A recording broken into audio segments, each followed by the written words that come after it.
માતા પિતા દુઃખી હોય એટલે 100% વર્તનથી દુઃખી થતા હોય, હા વડીલ છે કે કાકા, મોટા બાપા, મોટા ભાઈ છે, વડીલ કે માતા પિતા, પેલા માતા પિતા ને પછી વડીલો જે એના વાણી વર્તનથી દુઃખી થતા હોય એને 100% પિતૃદોષ લાગે. અચ્છા. અને એ પિતૃદોષ 5 ભાગવત સપ્તાહ કરો ને તો મટતો નથી. ઓહો. હા, તો વડીલો છે એ તો ઘણીવાર પોતાની જાત સાથે સમાધાન કેળવી લે.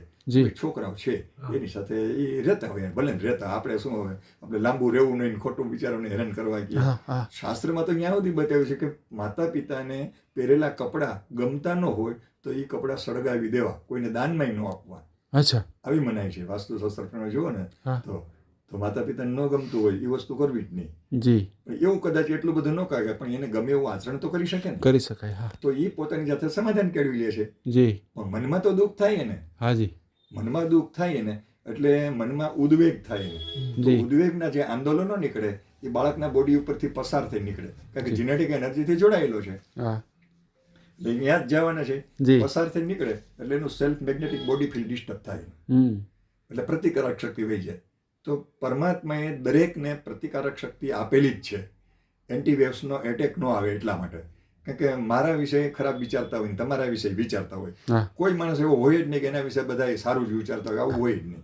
તો એ એન્ટીવેવ્સ જે આવતા હોય ને બોડીની રીતે એનો પ્રતિકાર કરી જ લેતું હોય, તમારે કરવો ન પડે, એની મેળે પ્રાકૃતિક જ હોય. પણ જ્યારે આવા દોષ આવે, પિતૃદોષ છે, દેવી દોષ છે, પ્રેત દોષ છે, પિશાચ દોષ છે, આવા દોષ આવે ને એટલે એ એનર્જી લોસ, વાતાવરણમાં જેટલા એન્ટીવેવ્સ હોય ને એનો એટેક પણ એના બોડી ઉપર આવે.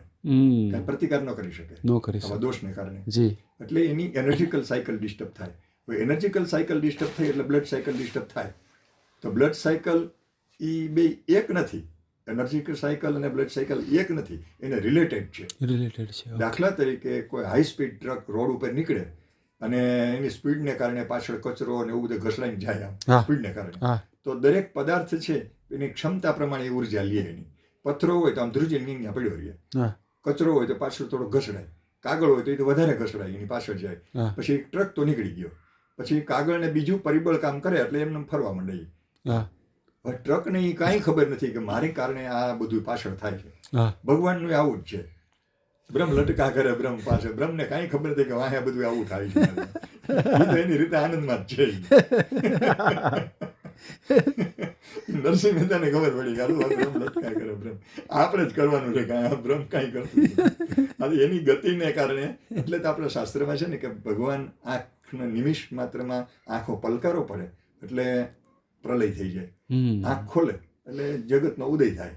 હવે એનો પલકારો કેવડો હોય છે, ઉદય ને પ્રલય આપણે જોતા નથી કાંઈ, કેટલા વર્ષો, હજારો વર્ષો એ થાય છે, લાખો વર્ષો એ થાય છે, પણ એ એની આંખના પલકાર જ થાય. પણ એને ખબર નથી કઈ. જેમ કે આપણે કાંઈ ખાઈ પીએ છીએ, એના બોડીમાં જે રિએક્શન આવે અંદર કેટલા બેક્ટેરિયા છે, એ બધા એની અસર થતી હોય, એના માટે આપણે બ્રહ્માંડ જ છીએ. બ્રહ્માંડ જ છીએ. ચોમાસામાં એક ફૂદું તૈયાર થયું હોય ને 5 મિનિટમાં મરી જતું હોય, એ 5 મિનિટમાં આખું જીવન જીવી જાય છે. એનું 5 મિનિટનું આયુષ્ય, એના માટે તો 5 મિનિટ બહુ મોટી હોય, બહુ મોટી. આપણને 100 વર્ષ બહુ મોટા લાગે છે. એમાં આ રીતે ભગવાનનું એવું જ છે. તો આ બધું એમને જ ચાલે છે. કોઈ દી કોઈ જાણી શક્યું નથી પરમ તત્વ એટલે શું. કારણ કે જાણી શક્યું નથી એનો મતલબ એવો કે એને જાણવા જાય ને તો એની સાથે ઓતપ્રોત થઈ જાય. પછી કોને કહેવા જવું, પછી કોને કહેવા જાય. ઓહો. મીઠાની પૂતળી એક બનાવી હોય, એમાં પ્રાણ પ્રતિષ્ઠા કરો, પ્રાણ આવી ગયો મીઠાની પૂતળીમાં, પછી એને કઈ સમુદ્રનો તાગ લઈ આવીને મને કે આખી વિગત આપી દે મને. સમુદ્રને એમાં મૂકી દો તમે પૂતળીને, પછી આવીને કે સમુદ્રમાં તો રત્નાકર છે ને એમાંથી ઘણા રત્નો છે ને આવું બધું છે ને આટલી જીવ સૃષ્ટિ છે. સમજી લો કે બધુંય ખોટું છે, બધું ખોટું. હા, અંદર જાય તો ઓગળી જ જાય.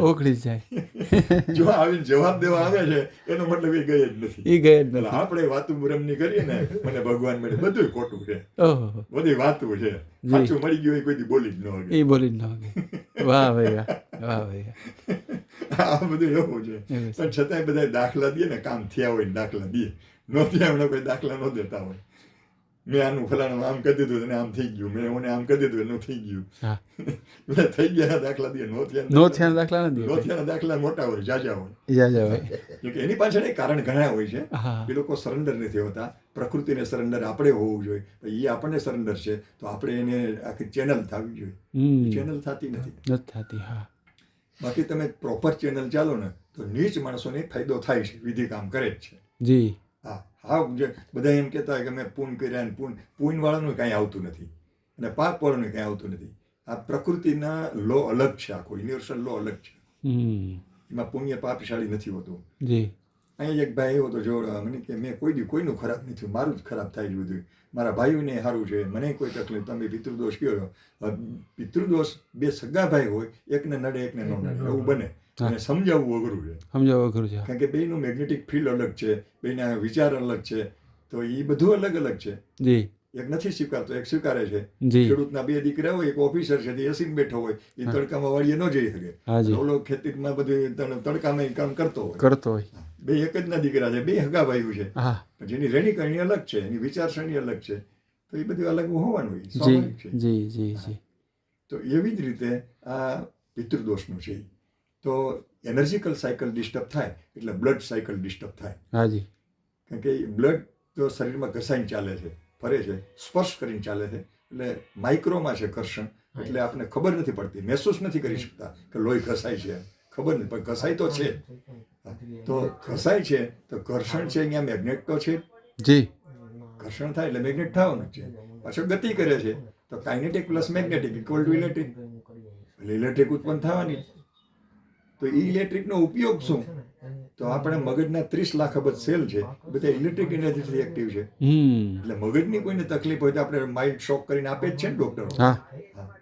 માઇલ્ડ શોક આપે ઇલેક્ટ્રિક એને ઘટે છે એટલે એને માઇલ્ડ શોક, એટલે ઇલેક્ટ્રિકથી ચાલે છે.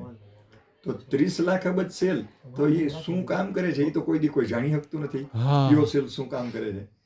કોઈ મગજને હલાવતો હોય, કોઈ આંખને, કોઈ કાનને, કોઈ નાકને, કોઈ દાંતને, કોઈ જીભને, દરેક અવયવોને એક એક સેલ કરાતા હોય, તોય સ્પેર પડ્યા રહીએ 30 લાખ અબજ સેલમાં. ભગવાને એવડી બધી મિલકત આપી છે આપણને કે એની કોઈ સીમા જ નથી, દેવામાં કઈ બાકી રાખ્યું જ નથી. આપણે ભગવાનની કોઈ જરૂર જ ન પડે, એટલું બધું એને આપી દીધું, એટલું આપી દીધું. કારણ કે એનો વારસો જ છે, આપણે એના જ સંતાનો છીએ. એક ભાઈ એવો તમારે કે પૈસા નથી, કે હવે તાત્કાલિક પૈસા મેળવવા શું આમ કરવું પડે? તાત્કાલિક તારે પૈસા જોતા હોય તો તારે પેલા સુસાઇડ કરવું પડે, સંકલ્પ કરી લે કે હું ધીરુભાઈ અંબાણી ત્યાં જન્મું. હવે એના બદલે હવે અનિલભાઈના છોકરાને ગીરે એને દીકરો નથી કીધું, ઓલો જાડિયાને થાય એવી શક્યતા નથી.